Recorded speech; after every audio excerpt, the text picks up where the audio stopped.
29 de septiembre del 2023. Xiptlaol Chicome, video 7. Nianmotlalpaloa, yo los saludo. Antes de continuar con el asunto calendárico, deseo hacer mención de otras diferencias existentes en la lengua náhuatl, incluso en la misma Ciudad de México. Por iniciar con algunas, hay diferencias en sufijos, sustantivales y prefijos de pertenencia. Al respecto les comento, no importa que las haya, no importa de la región que sea, una persona que hable náhuatl va a poder entender el mensaje. Tal vez al principio le cueste un poquito de trabajo, pero terminará entendiendo.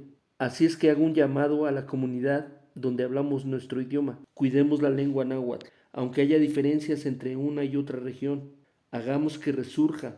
Las diferencias que quiero comentar son: el sufijo tl, otras regiones dicen t; el sufijo tli, en otras regiones dicen tle; en el sufijo li, en otras regiones dicen le. El prefijo de pertenencia in, de la tercera persona del plural, en otras regiones usan kin.